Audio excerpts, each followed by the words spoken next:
In our last video, we proved conclusively from the scripture that Jesus' Last Supper was a Passover meal, that he was crucified on the first day of unleavened bread, the Friday, the day of preparation, before the normal weekly Sabbath, and the women stayed home that day according to the fourth commandment, and that Jesus was raised according to Mark on the first day of the week, and according to Luke, we see in fact from Jesus' own mouth that this is the day he said he was to rise. So now we have one last problem. Is the complaint about this timing a good faith attempt to keep Jesus from being wrong in his prediction and to keep the gospel writers from being contradictory, or is it just a mistaken attempt to iron out an issue that doesn't exist?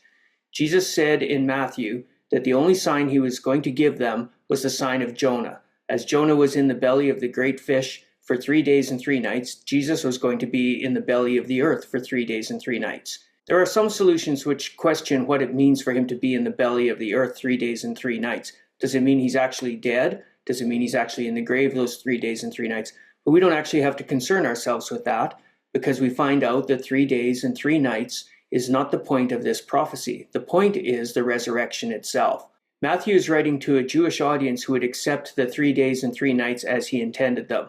Mark is writing in Rome to a Gentile audience. He actually eliminates the 3-day and 3-night reference. Is this because he doesn't think his Gentile audience will understand what he's speaking about? We've heard many times that 3 days and 3 nights is actually a Jewish reckoning of days and nights that includes any portion of 3 consecutive days.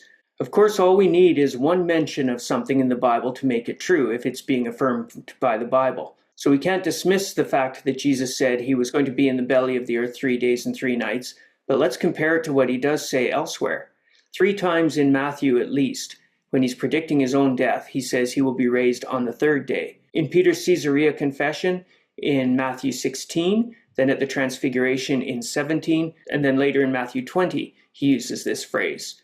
Luke has the phrase at the Caesarea confession in Luke 9. He does not use on the 3rd day when he speaks at the Transfiguration in the same chapter, but in chapter 18, when he makes the 3rd prediction, he does again say he will be raised from the dead on the 3rd day, not after 3 days and 3 nights. When Mark uses these 3 predictions, in Mark 8, 9, and 10, again, the Caesarea confession, the Transfiguration, and then a 3rd time, he says after 3 days. So on the 3rd day and after 3 days must mean the same thing. In fact, on the 3rd day, after 3 days, and after 3 days and 3 nights must mean the same thing, unless the gospel writers are contradicting themselves and unless Jesus is wrong. Of course, we know that's not the case, so they must mean the same thing. So the preponderance of the evidence in here is that Jesus said he would rise on the 3rd day. Peter teaches this as well in Acts 10 when he's speaking to Cornelius. He again says Jesus rose from the dead on the 3rd day. Paul affirms it in 1 Corinthians 15 when he hands on the ancient creed, which he received probably from Peter, that said Jesus was dead and buried and rose on the 3rd day. John 2, 19, 21, Jesus answered, saying, "Destroy this temple, and in 3 days I will raise it up again." This temple took 40 years to build, and the Jews replied, "And you are going to raise it up in 3 days." But Jesus was speaking about the temple of his body. So that's in 3 days, not after 3 days. And then at his trial, even the witnesses that came against Jesus, although they misinterpreted it, knew that he had said he would be raised on the 3rd day. In Matthew 26:61, they say, "This man said, I am able to destroy the temple of God and rebuild it in 3 days. At his crucifixion then, the mockers actually said this. In verse 40, they say, "You who destroy the temple and rebuild it in 3 days, save yourself if you are the Son of God." Where did Jesus get this from? Well, it's from the Old Testament. The one place most supposed to be messianic in the Old Testament that gives us this 3 days is Hosea 6:2. "After 2 days he will revive us. On the 3rd day he will raise us up that we may live in his presence." The rabbis of Jesus' time knew that this was a messianic prophecy. Although it applies to Israel, Jesus is, of course, fulfilling Israel's vocation. Rather than teaching the 3 days and 3 nights as being purely inclusive, some would say, and you would find it to be the case if you read the Old Testament a lot, that 3 days may not even be 3 days specifically. You can have today, or you can have yesterday or tomorrow, the next day, and then suddenly everything seems to be 3 days. 3 days from now, 3 days ago, after 3 days. It would seem quite unlikely that every event referenced as 3 days was actually 3 specific days. It seems that there's a vagueness to this that sounds a little bit like us saying, "Give me a minute," or "in a few days," when we mean more than 2, but maybe less than 5, something in there. There are times where it seems like that might be the case in the Old Testament. One case for me is the story of Joshua, where we have two overlapping bits of 3 days, where they're going to cross the Jordan in 3 days, and they send the spies into Jericho, and they return after 3 days. But can't see when they commence and when they end, and they don't seem to actually align very well. Mike Licona teaches that possibly there is something going on here that is not necessarily the inclusivity, but like a temporal marker. There are just so many of these third-day references, and so few of anything else, that this thinking does impose itself on you as you read the Bible. There are many times where it seems the 3 days in reference can't be exactly 3 days at all, but just a way of saying not tomorrow or not yesterday, but 3 days from now or 3 days ago, even if it's actually about 4 days. That being said, there's something about on the third day that seems very specific and well defined. I'm going to give some examples where we can see both things happening, where different terms are used for 3 days, where after 3 days and 3 days and 3 nights and on the third day all mean the same thing, somewhere it seems a little bit vague, and somewhere we actually see on the third day being very specifically defined. I think that is a technical term that has meaning. One of the things that we see about 3 days, we've already seen in Hosea and Jonah, we see in the story of Abraham and Isaac, that 3 days is a period of resurrection or restoration. When David encounters the slave who escaped from his master, he says he has not eaten for 3 days. He also says that this happened 3 days ago. So the two terms aren't exactly equal in length, but they do mean the same thing. And when he eats, after 3 days of this fasting, he's revived and restored. I'll come to another example with Hezekiah later on. The other thing that we see about the 3 days is it's a release not only from death, but captivity. It's a release from bondage, and it's a time of coming to God. Moses is leaving Egypt. He's being released from his captivity in Egypt, which is itself a death, and which I relate often to Jonah's time in the belly of the whale. And he says he's going a 3-day journey into the desert to Sinai to see God. This we see often. When Hezekiah arises from his illness, he goes into the temple on the third day, of course, where he is going to encounter God in his worship. When Hebrews talks about Isaac and Abraham, it says that Isaac was actually figuratively dead and raised and given his life again and given back to Abraham. In the Genesis account where this is told, it is said on the third day this occurred. A release from prison and an encounter with a royal figure, along with the vagueness of the 3 days, is seen in the Joseph story in Genesis 42:17. He incarcerated his brothers, and it says he put them in jail for 3 days. But then it was on the third day that he came and spoke to them, that they came into his presence, and he released them. Using the term after 3 days and on the third day as the same thing, and again seeing this encounter with a king, in 2 Chronicles 10, when Israel asked King Rehoboam to lighten their burdens, he said he wanted to think about it. And he sent them away and said to come after 3 days. 2 Chronicles 10:5. But in verse 12, however, Jeroboam and the people of Israel came to Rehoboam on the third day as the king had directed. So it's interesting. They don't say they made a mistake by coming on the third day when he had told them to come after 3 days. In fact, the Bible itself says telling them to come after 3 days is in fact directing them to come on the third day. The inclusivity is shown in the Jerusalem Talmud, which quotes Rabbi Eliezer ben Azariah, who lived around AD 100. He's calling a portion of time an ona, and it's quoting, "A day and night are an ona, and the portion of an ona is as the whole of the ona." This is from the Jerusalem Talmud, Shabbath 9:3. He's indicating that any portion of a 24-hour period can be considered the same as the entire 24-hour period. We have a few examples of 3 days and 3 nights equaling not exactly 72 hours as well in the Old Testament. 1 Samuel 30:12 and 13, the phrase 3 days and 3 nights is interchanged with 3 days. They found an Egyptian in a field and brought him to David. They gave him water to drink and food to eat, and part of a cake of pressed figs and 2 cakes of raisins. He ate and was revived, for he had not eaten any food or drunk any water for 3 days and 3 nights. David asked him, "Who do you belong to? Where do you come from?" He said, "I am an Egyptian, the slave of an Amalekite.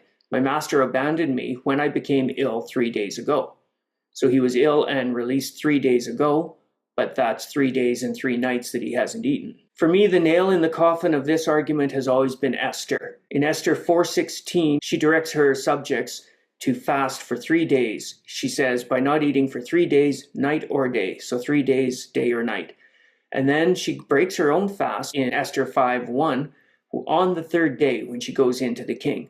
So 3 days and 3 nights is again on the third day. The Pharisees knew exactly what was going on. When they went to talk to Pilate on Saturday, the Sabbath, they said that Jesus had said he was going to be raised from the dead after 3 days. After 3 days I will rise. Therefore command that the tomb be made secure until the third day. Matthew 27:63 and 64. The phrase after 3 days must have been equivalent to the third day for them. Otherwise, they would have kept the tomb guarded for 4 days. If he's going to rise after 3 days, it certainly doesn't make any sense to pull that guard on the third day when they have already said he's not going to rise until after that. Clearly, they know that after 3 days means on the third day. Using years instead of days, I've always liked 2 Kings 18 to prove the inclusivity of the dating. Here we have in verse 9, follow the years if you can. Now in the 4th year of King Hezekiah, which was the 7th year of Hosea, son of Elah, king of Israel, Shalmaneser, king of Assyria, came up against Assyria and besieged it. At the end of 3 years, they captured it. So he besieged Samaria in the 4th year of King Hezekiah and the 7th year of Elah, and he besieged it, and at the end of 3 years, he had taken it. So if you had the 4th year of Hezekiah, and at the end of 3 years, this must be his 7th year.